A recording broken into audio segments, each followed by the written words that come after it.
Ikan inging sa ko ni Attorney Bunaw. Iyo gunman. Pinalang minute ko na pati. Iyan ang pado sa imo, diyan ka. Kasabay mo si Tatamon Kasulya. Ikang lalaki ka, bad magsindikato ka na naman, magpiki ka na naman na mag-file ng COC. Dasan ako, no? Kung simutan kita ng attorney. Sa kay Chumunta, pero may kareglado. Narumduman ko kay ito si sa ito barkada tama na election supervisor kanalbay si attorney Serrano. Si Attorney Serrano. Abutin mo ba kayo? Salbay ka. Kan kriminal pa so mga nag-file. Di nakakman so COC duman. Serious po man si attorney Serrano. Tinatakan man to COC ko. Pagabot kita tamon binasura. Pinirekturan ma. Pagabot kita tamon bunto bunyi. Kinumo-kumo ni Tato. Salbay. Hindi ko na kanin kayo tatamon. Supervisor ay nagiyan kayo ni. Matindi yan si Tatamon. Attorney Millena pa kayo to. Attorney Millena, the last man standing. Hindi sa kumilikan mo. Bili mo na kanin kayo, Mon. Yaon pa siya niyan. Yaon pa. Siya naman niyan. Siya nga yan. Super alalay di ni Attorney Bunaw. Siya ang printera dyan saga, nangigsanan sa dyan, nakabarong iyan. Kaming doon mag-partner pa lang kayo ni. Tabi pa rin. Abangan tara sa layan. Sa itigya sa aga. Abangan tatabi yan. Aga-aga. Abangan nagdi sa DCGB. Teresa yan naman sa Paparail Tulos. Panetra siya report. Mario. Thank you. Kumpadre. Ining lalaki gini. Salamat padingala no. Paday. Day kang nasasaray dyan na envelope naman. Brown envelope. Kanakaging eleksyon pa ding June. Di ining Attorney Romy Serrano. Siya pa ka ito so provincial election officer, supervisor. Si Attorney Romy Serrano. Dahil nagkaginiribo. Kumpluton ko si Pading Albo na si Attorney Romy. Niya ko, Attorney Padingal, bukagon tayo ng opisina. Yung plano mo nga, Pio, sabi ni Attorney Romy. Tawan mo man niya ko ning porma si Padingal na armaryo. Pipilapan man niya ko ni Padingal. May mga retrato mo. Ay, sige nga. Diyo. Tawan man ni si Padingal. Pasikreto sana. May envelope ka ito. Nagluwa si Padingal. Diyo. Pinilapan man ni Padingal. Binurog ta kaning gabos na detalis, may retrato, gabos. Di, sakat na duma si Padingal. Kansok, tranquilo na an ko niyan. Tumukaw na si Padingal duman sa hampang ni Attorney Romy. Di ka para hiriling kan grupo. Padingal. Bukasan sa envelope. Iluwa sa COC. Di ko kaalusot grupo duman. Certificate of candidacy. Idlingon man ni Attorney Romy. Pigkukunyan man, pigbubuting kay man ni Attorney Romy. Pirmahan, timbrehan, kakirikig sa mga tao. Ipadingal, kandidato. Di, pag-ali dumang kay Attorney Romy. Sabi na darahan na ngayon dumang ki Tatamon, na kasulya. Pag dara dumang ki Tatamon, kumo ni Tatamon. Tabon nga kaya. Ngarak ka sa tawon. Inoragan sa mga tao kipanigal salbay ka kaya dapik mo kami. Kakomplot mi si Attorney Romy Serrano. So election mismo chip kanalbay. mga kiriditon pa ano. Ugon man. Bomba ni Padingal. Komploton mi si Attorney Romy. Pag-una man agad kayo mga kandidato si Padingal. Gabus pan sagid mo si Attorney Pirma man duman gabus pig antipara pati. Nirilingan na retrato na ki Padingal. Udong yang posisyon gari kinatawan ito sa pinait ni Padingal. Ya pa yung ayap tembrehan Attorney Romy. Di opisyal. Darahan na naman kita tamo na kasulya. tay kukunya na duman sa blatter book. Agabot duman kita tamon. Tabod-tabod niya.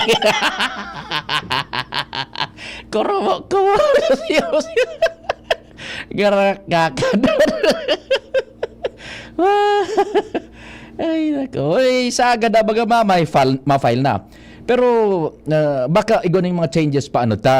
Kan initial kong nakahoron si Attorney Greg, si Gobernador, parang petsa 7 sa mga file, ano. Well, anyway, sa inda yan na diskresyon kung ano an mga pasistema. Ano. Yan. Kaya abangan ta sana dyan sa agad. Si Pading Al, igangon niya ning pinag-accredit yung Commission on Elections.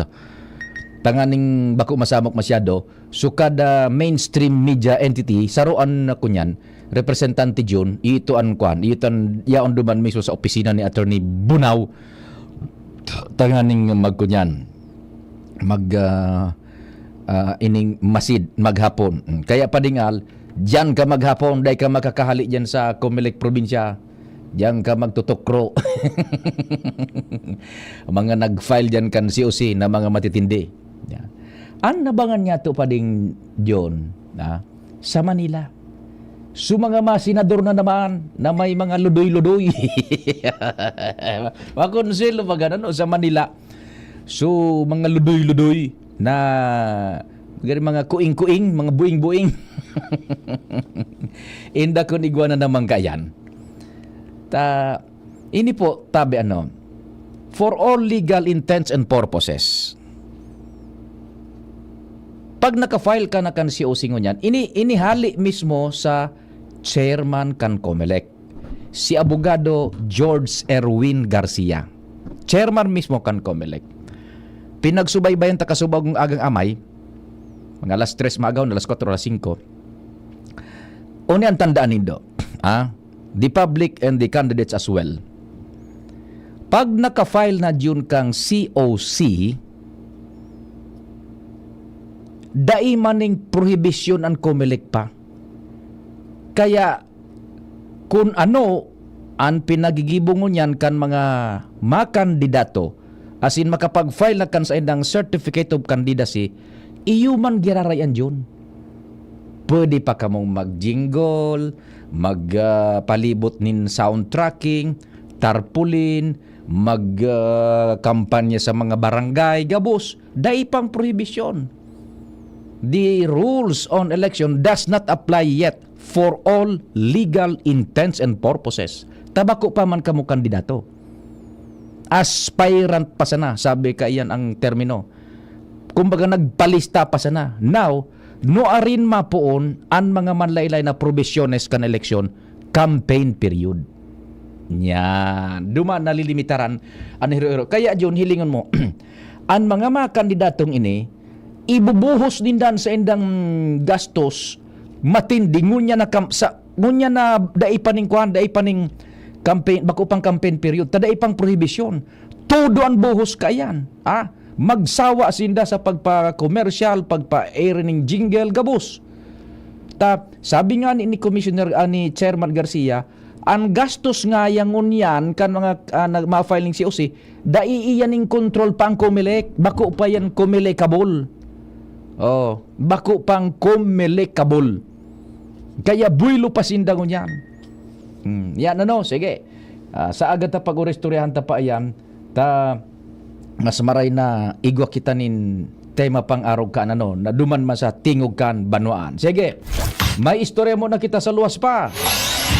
Si Compadreng Jimmy nasalita. Compadreng Jimmy, marhay na hapon pa de. Yes, maray na hapon tabi pa di sa mga dagdag niya itong barayta. Naging bisita ngunya na paghapon sa syudad Canligao City the Secretary Kiko Benitez. Consign binisita kay ni ongoing construction sa Barangay Tumulin, contest the training and assessment center na realisar ini por medyo sa persons kan lokal na gobyerno under Mayor Nando Gonzales sa Sinsanguniang Panlungsod sa irarom ni Vice Mayor Riep David. Natural nagluto kan mga plano sa good-19 logan sanggatos milyones pesos na state-of-the-art technical courses TESDA kung saan tatabangan kay ni bako sa Naligaw, 3rd District, Magin, Bilog, Nalbay, o Kabikulan. Big pasalamatan ni Congressman Fernando Didi Cabredo, si Congressman Saldico bilang Chairman Committee on APRO, kailan sa initialmente sangga 2 milyones pesos ang inapropriar sa proyektong TESDA Building Assessment Center na ini, digdi sa dagan na pinaglunarkan na city government na may hiwas sa 5,000 square meter. Sa ngunyan sa pagbisita ni TESDA Secretary, may good news na naman, may additional 50 million pesos. Kaya once na matapos ini, saro ini sa dakulang prueba na padagos ang paghingawa ni Congressman Fernando Didi Cabredo na matabangan ang mga hobines, lalo na itong may mga skills, talento na dahil na sinda magparaharayo pa and igwa na kita digdi nin mapaglaugan, mapag-eskwelahan sa syudad Canligao sa mga maabot na aldaw. O di bisita dyan ano? Oho. And grabe man so pasalamat ni Kong Didi ano? Tabi ano? Big welcome ni nanda Kong Didi, Mayor Nando Gonzales, Vice Mayor Yip David sa pagbisita kay ni ngonya na pagkaaldaw tabi pa day. Yan, so sa parang training center ano? Sa Tumulin, Ligaw City ni. Sa TESDA Training and Assessment Center. So parang kunyan, parang one stop shop. Pag nakagraduate ka kayo digdi, talagang lutong-luto ka na, pwede ka nang maghanap ng trabaho, pwede ka nang mag-abroad, may kapital ka na, taigwa ka na kanso mga certificate. Yan, so mga NC2. Yan. Iyan tabi pa de. Mga dagdag na informasyon, Jimmy Nasalita, DCGB News. Thank you so much, kumpadreng GB, sa dagdag na bareta. Hali dyan sa luwas. O ini nga ni itabi ho, gulpian pasalamat ni Congressman Didi na Cabredo. Sabi digdi, welcome to Ligao City, TESDA Secretary Kiko Benitez and Party. It is my great honor to join Ligao City Mayor Itay Nando Gonzales and Vice Mayor Yep David in welcoming TESDA Secretary Kiko Benitez to Ligao City. Yan, kulig niya pala ni dati sa Congress, kairiba niya sa Congress dati. I deeply admire his dedication and leadership. His visit to the ongoing construction of TESDA Training and Assessment Center in Tumulin, Ligao City brings us closer to realizing our goal of providing state-of-the-art technical courses for our people. This TESDA Training and Assessment Center is a significant investment in the future of our community.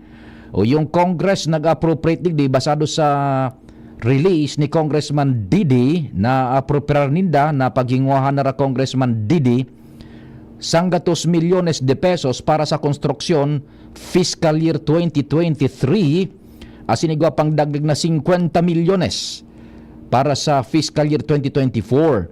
Yan, salamat tabi sa House Appropriations Chair Zaldico, Congressman Zaldico, para sa iya man na asistensya, invaluable, matinding asistensya, as well as Ligao City Government under the leadership Mayor Itay Nando Gonzales, idinunar so 5,000 na metro kwadrado na propriedad na iyuan pinagtutugdukan kaini.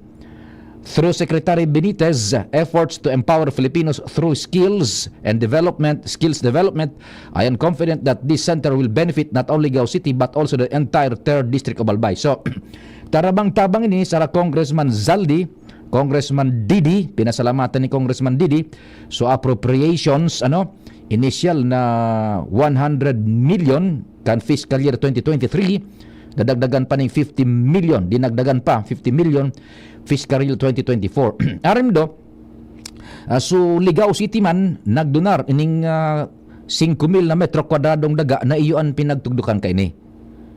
Magayon ining mga sistema na arog kay kunyan infrastructure kan gobyerno because this will be a lifetime connect to investment sa paghanap buhay. Mangtangyaon po yan dyan na training center naan. Henerasyon por henerasyon, gulpian makikinabang dyan. So sa indang technical skills, matitrain dyan and pwede ng kapital, bako aning pwede ng kapital talaga sa paghanap buhay. Matraining ka tubero, yan na plumber, para gunting, baker, para hiray ki auto, para welding, gabus. Na pinag-offer kan TESDA. Uyao na sa Tumulin, Ligao City. No, pag nakaukod ka na dyan tabi, gulpining programa bagaan gobyerno, na daining babayadan, o kumbaga man igwaring diit nagagastoson, so personal na sanaman gayud. Nagkaipuhanan, list na gastos, yao na sa oportunidad, ibinugtak dyan kan gobyerno through the efforts na Congressman Didi. Nakabredo. Tabi, yan. Kaya, dakulao na bagay iyan, tabi. It will go a long, long way. Maka-training ka dyan, sertifikado ka, National Competency 1, 2, 3, igwa ka ning sertifikasyon, yaonan sa utak mo, yaonan sa lawas mo, ang skill na matitrain dyan, backhoe operator, heavy equipment operator, panadero, gabos. So look at, inian mga ehemplo na gusto niya itong i-emphasize bako sa pagiging kunyan, kumbaga pag-propaganda or what, but we are just talking realities in here. Kaipuhan maaraman kan komunidad naan sa tuyang mga ilihidos opisyales uyan nagtatrabaho tanganing ma-uplift lamang an sa tuyang komunidad na may paglaom. Bako itong akasaran na ika-propagandista ka ako na no. Kaipuhan tang ibuyagyag an maray na trabaho tangani yun na maaraman. Subuwis kan tao na papasiring dyan. Bako itong supuro sa napagparati no. Yan tabi ha. Kaya ayan na po, test the training center dyan sa Ligao City, sabi ni Congressman Didi Cabredo. Okay, may istorya pa kita sa luwas. Bago kita mag-time check, tanganing biyo na ni Tata Junior dyan. Si Joshua Bino na sa linya. Joshua, good afternoon. Go ahead. Yes, good afternoon. Tabi Sergio, good afternoon sa mga parantabay sa dagdag niyatong bareta, posibleng hali sa ibang nasyon.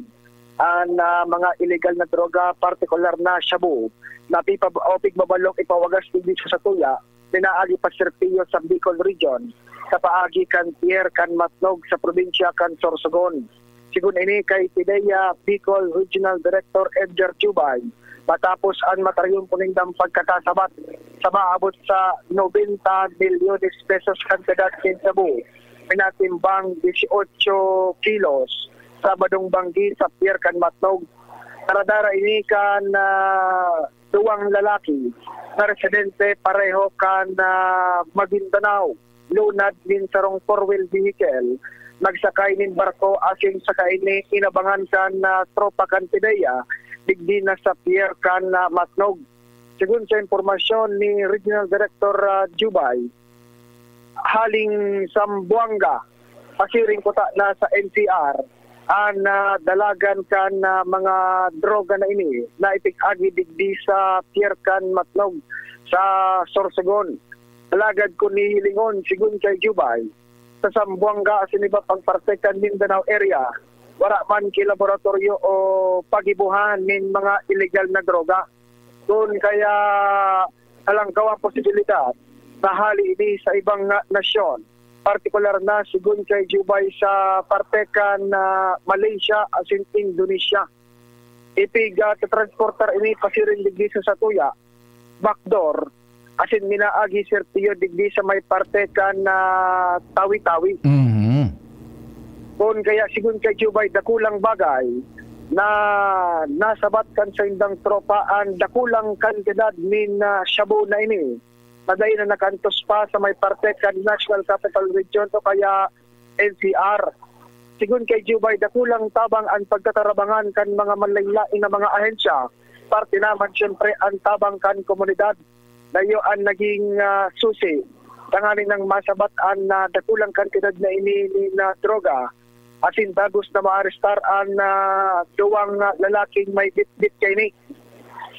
Unyan na plantara na ini na kaso, ay paagi naman sa inquest asin dadarahon digdi sa custodial facility kan Pideya Bicol. Matindi nun, pero 90 milyones de pesos. 90 million pesos, 18 kilograms. Gunman, dakulang ko dyan, 90 million. Iyo, gunman, sige. Dakulang sira talaga ni Sergio. And namalisyahan ni Jubay, na nahapot kan membros kan media kung paanong nakabot pa ito sa Bicol Region kung hali sa Sambuanga. sigun kay Jubay nagbabago ang mode of transport kay ning mga courier dahil lang ta itong 18 kilo ning shabu nagkaparatos-patos na ni Sergio and nakalagi ning sa taklong pinto kan kotse kaya kan makakuha na rin informasyon na kumpirmar man ini double check kan mga K9 unit sagkod sa binaraklas sa mga pinto, binaraklas sa mga tukawaan.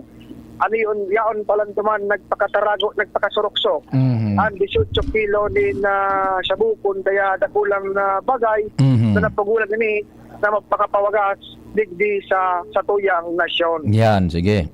Yan tabi, Sir Pion, dagdag na istorya. Joshua Bino, KCGB. Salamat, Joshua, sa dagdag na istorya. Hali dyan sa luwas.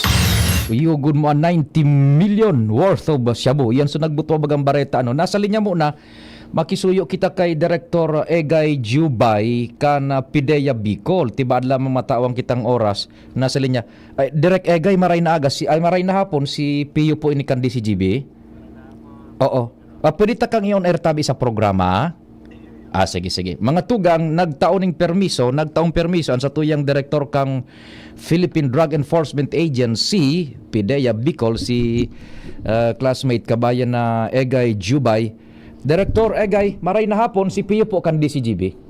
Maray na hapon, Pio. Maray na hapon mo sa parantabi ka sa iyong programa. Opo, nakawagas na so istorya, kaso nakaagi pang mga oras, 90 million uyugon mo ang worth ning shabu, an sa indong nakwan, na kumpiskar na dakop tabi so nagdarakan digdi sa to over. Ayun, actually 92.5 million ng kantirad ka sa drugs. Iyo, hain na tabi ngunyan so man nagkadarakop na suspetsados.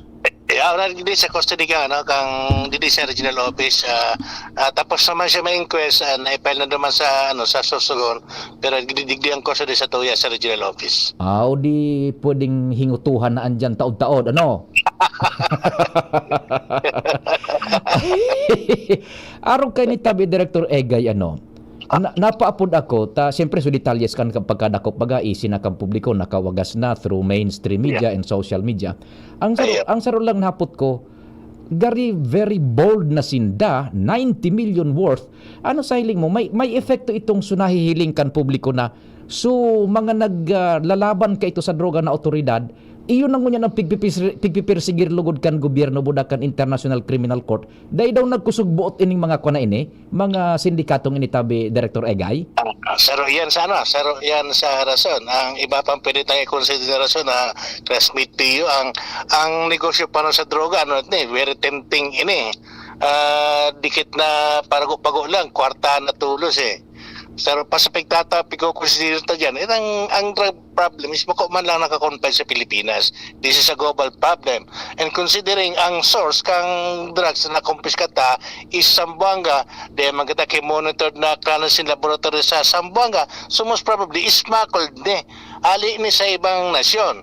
And kung aadalan tang sitan sa ibang nasyon, utubagang kanatod kang Indonesia, Malaysia, itong Myanmar baga, may civil war baga duman, and very rampant ko yan ang production kang dangerous drugs duman sa nation na ito. Oho. Now, ining so mga local contacts kandig di sa Satuya, nagkurusog daw ang buotan na hiling din na. Imbis na so mga pulis, mga otoridad, magkusog buot na maglaban sa droga, dahil nasa natatakot at tibad sidang iakusar lugod. Saro yan sa pakto na pag-consider ta. Pero dapat gabos i-consider ta na posibleng maging rason na kung nagbabalik na naman ning proliferation ng illegal drugs. Opo. Director Egay, ining shipment kunta nang na ini, kung dahil nido napugulan, na-identify nido so pwedeng bagsakan kaan ng mga grupo mandigdi, if you may? Pag-aadalan yan, classmate, no? Actually, may mga na-recover kita mga cellular phone. So, nag-aandig ko yan sa forensic exam. So, duman, ang conversation, maaraman ta kung saan talaga intended ang itong illegal drugs ito. Pero, sa sistema kang transport na kung nahiling mo, garo tarya-tarya na So, sabihin, pag-araw kayo na tarya-tarya na, may mga destinasyon na yan. So, posible, may mga sa agihan ninda, igwa na sila kay mga contact para i-dispose itong mga illegal drugs na iba. Opo. Iyan baga bo tabi baga Director Egay ng mga sindikatong araw kayo. May mga ngaran iyan ngaya budat-budat group o kung ano. Igon ni ngaran sinda tabi over? Igaadalan ta pa yan considering ang base ka ni mga taga Maguindanao ini, so most probably ang sindikato na pwede nang mabalihan na Mindanao based man. So igaman kita ng rulay kaya sa tuya sa regional offices para i-link itong personality naman sa mga existing drug group sa mga respective AOR. So maaraman tayo sa mga maabot na aldaw siguro kinuyanta naman itong mga personality na kung may tumbok, so dumanta lang maaraman kung saan sila nakakabali na drug group. Matindi di probably maybe igwadigding babagsakan sa Albay Posible, dito yung pig-discount yung possibility na yan. Okay. So ano ang assessment kan legal team nito tabi Director Egay diyan sa PDEA? Igwa kita ning matinding kaso, iyan makakalusot basta-basta? Yan, sa pagkadakdako lang na ako di man yan ni Kimpiansa so most probably pigadalan ta na itong mga kaso to maging airtight so itong proseso kung pagsampak ang kaso pinagbantayan kaso to yung mga legal process so para siguraduhin lang na makakagawa kay conviction ining mga suspect yan sa dakulang sisip ng illegal drugs. Dua iyan tabi Director Egay po na suspechados? Iyo pa, dua yan If you may, do you have the privilege na may anong pangaran, ibulgar, over? Well, kuya naman nasa media naman ang pangalan kina. Ang saro nagangaran na Arsad Kabilan, ang saro man Jihamin Tato. Arias ining taga Maguindanao ang probinsya kang Maguindanao. Dai pang pigbabayang magiliw diyan kung saan babagsakan kaninda. Di pa man. Sabi ko sa bago ba classmate na depende yan naman sa sa forensic examination naman sa mga cellular phone. So maaraman ta naman sa kaulay nila sa cellphone kung sila sa itong posibleng pwedeng bagsakan. Okay. Kung igwa kang dagdag sa publiko, go ahead Director Egay Tabi. We will be listening.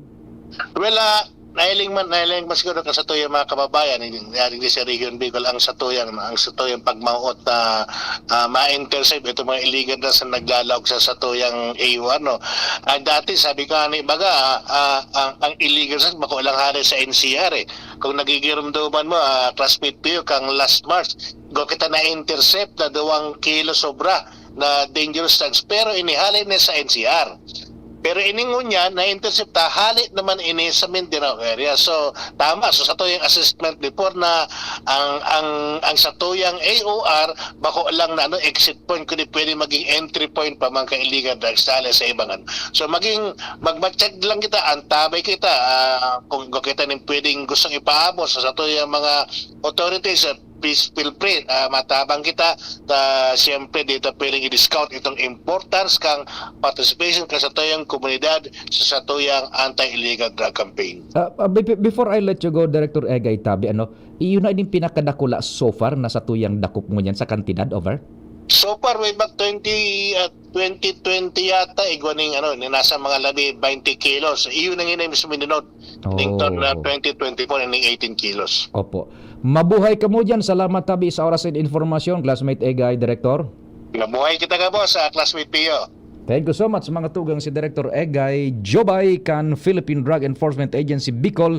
Nakaulay tango niyan sa programang Bicol Target. Oras Pilipinas, it's 4:41. An oras hatod sa Indokang Ginebra, San Miguel. Lamang ang may tapang sa One Ginebra Nation. Liver Aid Silimarine Capsule. Liver Aid. It's liver or lover, boys. Ubo, premang nakabara. Hirap sa paghinga. Dapat may dalang ginhawa. Kaya lagi kong bitbit, Plemex Forte Capsule. Ang Plemex Forte Capsule ay gawa sa halamang lagundi. Ginhawa sa ubo at hika. Magaan dalhin, madaling inumin. Plemex Forte Capsule. Basta lagundi, Plemex. Vitex Nagundo L is the generic name of Plemex Forte. If symptoms persist, consult your doctor. Tanggal ang plema, tigil ang ubo. Maluwag ang paghinga sa Plemex Forte. Basta lagundi, Plemex! Ang Plemex Forte Lagundi Capsule ay mabibili sa pangunahing butika o drugstore na malapit sa inyo. Inihahatod sa inyo kang Department of Environment and Natural Resources, Regional Office No. 5, ang programang Kapalibutan Ta at Tamanon Ta. Kapalibutan Ta at Tamanon Ta. Programang magtataunin informasyon asin kaaraman, manangod sa satuyang kapalibutan, asin sa mandato kan Department of Environment and Natural Resources. Sa tunghinanyugon, kada Huwebes alas 11 sagkod alas 12 nin pagkaudto, Kapalibutan Ta at Tamanon Ta. Hatod sa inyo kang DENR Regional Office 5 asin kan istasyon na ini.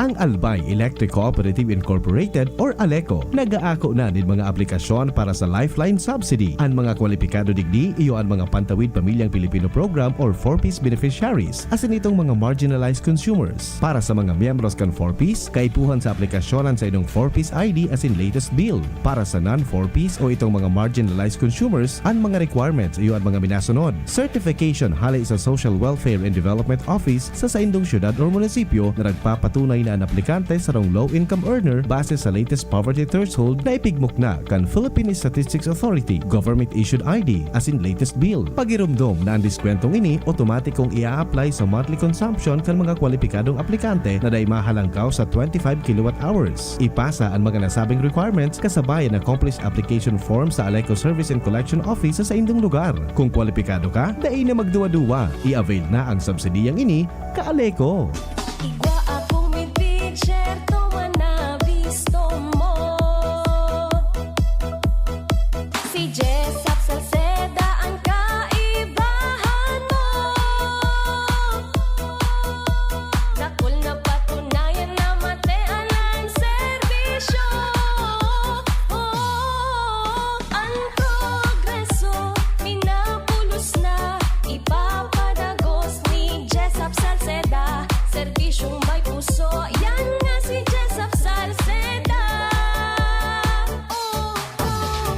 Ngayong panahon ng tag-ulan, narito ang mga dapat nating tandaan upang ang ating pamilya ay handa. Alamin ang balita ukol sa panahon at mga anunsyong pangkaligtasan. Alamin ang plano ng komunidad sa pagbibigay babala at paglikas. Suriin ang bahay at kumpunihin ang mga mahina o sirang bahagi nito. Ihanda ang go bag na naglalaman ng mga pangangailangan ng pamilya. Iligtas ang mga alagang hayop sa ligtas na lugar at kapag inabisuhan ng kinauukulan, mabilis na lumika sa itinakdang evacuation center. Kapag oras na may tumama na bagyo, maging mahinahon at manatili sa loob ng bahay o evacuation center at makinig sa pinakabagong balita at taya ng panahon. Patayin ang main switch ng kuryente at valve ng tubig.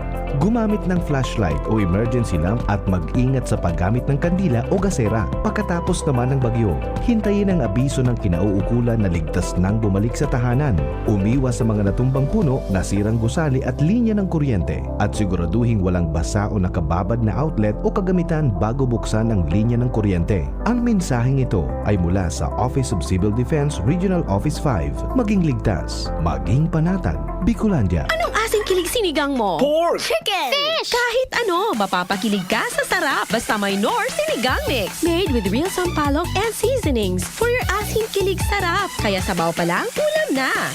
Asim kinap na nasaba. Asim kinap ng pamilya. Asim kilig, gusto ko pang kumain ng sinigang na love namin. Extra rice pa! Knorr! Ilayo ang inyong mga chikiting sa piligrong hatid ng sigarilyo. Alam nyo ba ang alinsunod sa Executive Order 26 na nilagdaan noong 2017? Bawal magbenta ng sigarilyo sa menor de edad. Alam nyo rin ba ang bawal magtinda ng sigarilyo malapit sa mga paaralan at palaruan? Maging magandang halimbawa para sa kabataan. Say no to Yossi para walang pagsisisi. Quit now. Dial 1558 for assistance.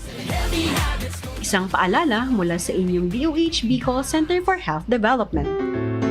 Adrian Salceda. Adrian Salceda.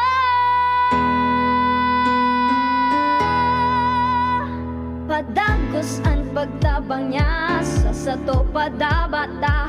Yan ang satong alkalde sa banwaan ni Polanggi. Taon-taon kadako lang mga naginibuhan niya. Idolo padabata si Adrian Salceda. Tunay na aki kan tercer distrito. Nonoy kap Adrian sa tuyang idolo.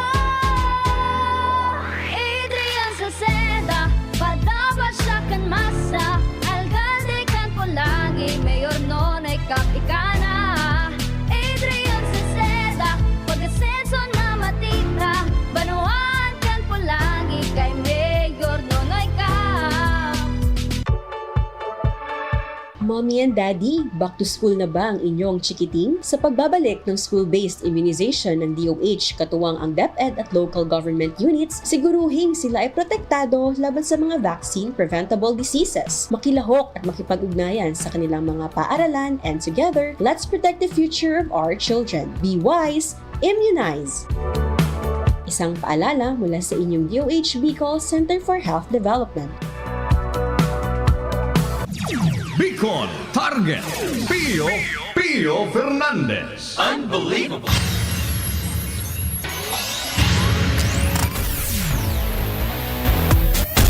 Nasa linya si kumpadreng Jomar, hali dyan sa First District. Pading Jomar, maray na hapon man tabi.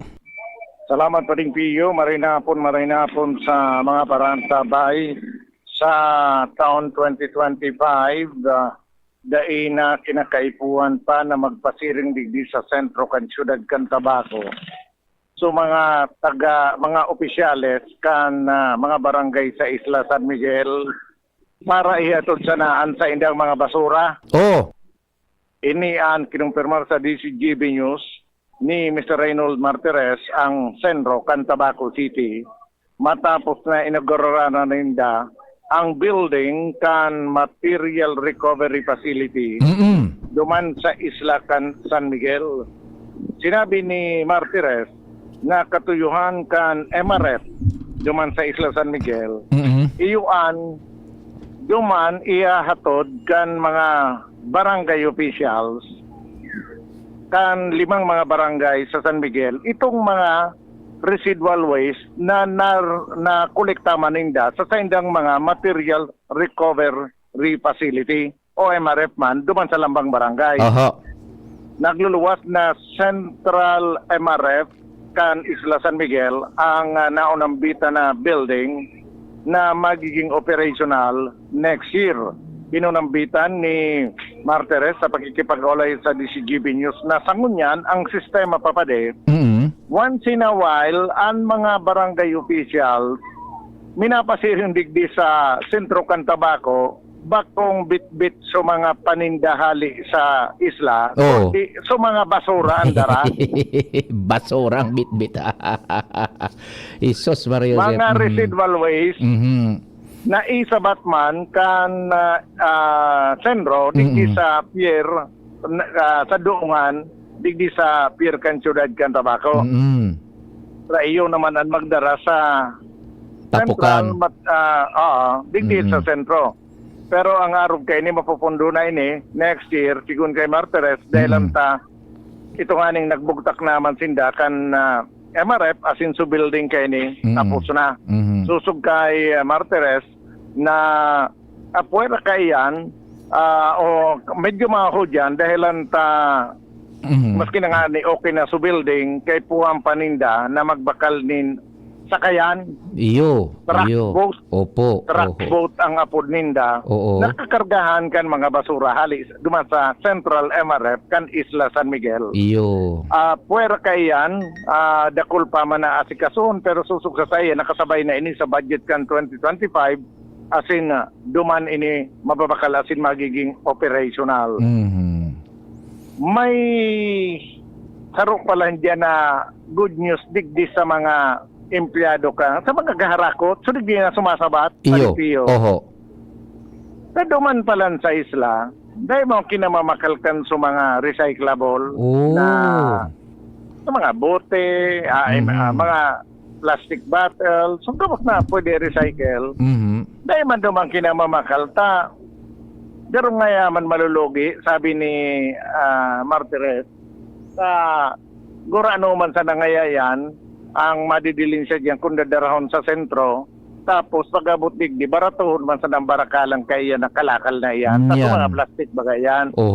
Kaya ang sistema pala duman, iyan ang mga recyclable. Isabay na sa basura. Bisi sabay na.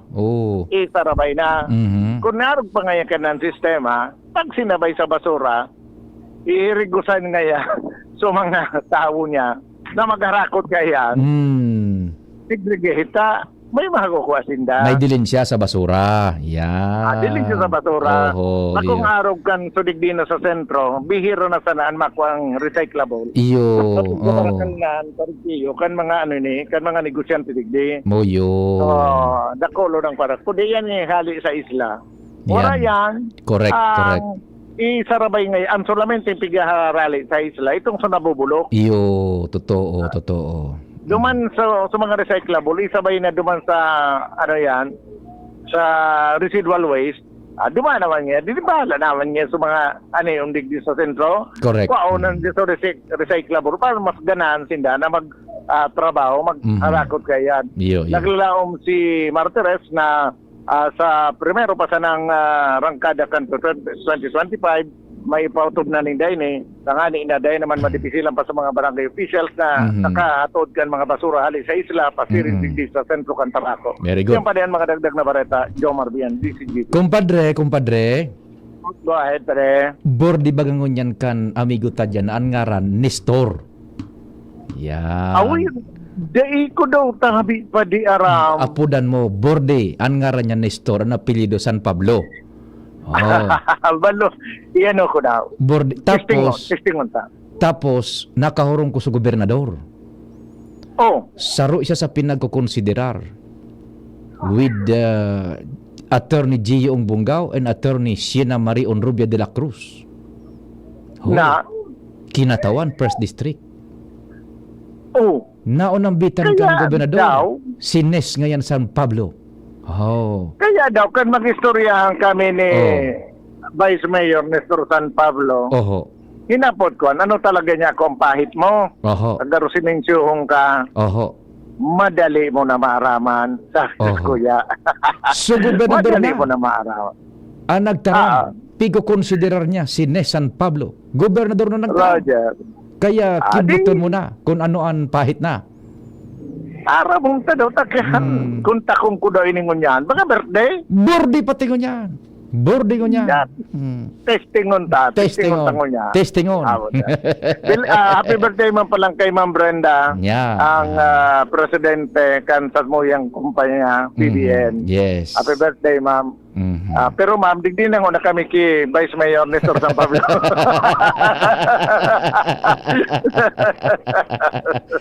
Timbrihan mo ako kung anong simbag pag nakahoron mo. Roger, Ronald Made. Sige. Yan ang report. Jomar Bian, DCG. Thank you so much, compadre Jimmy. Kay compadre Jomar. Happy birthday kay Vice Mayor Nes San Pablo. Yan. Last termer. And saro siya sa pinagkukonsiderar June. Nakahurong ko sa gobernador kasuhapon. Saro ngayon sa pinagkukonsiderar ko isabay sa linyada. Kinatawan, First District of Albay. Yan. Happy birthday, tabi Vice Mayor Nes San Pablo. Ano sa hiling mo dyan sa kalendaryo? Pwede na? Uy, pwede na. Salamat kan sa idong pagantabay. Mahal na Diyos ang magbantay. Nadagog nindo ang mas pinagayon na programang Bicol Target Afternoon Edition. Liwat sa aga.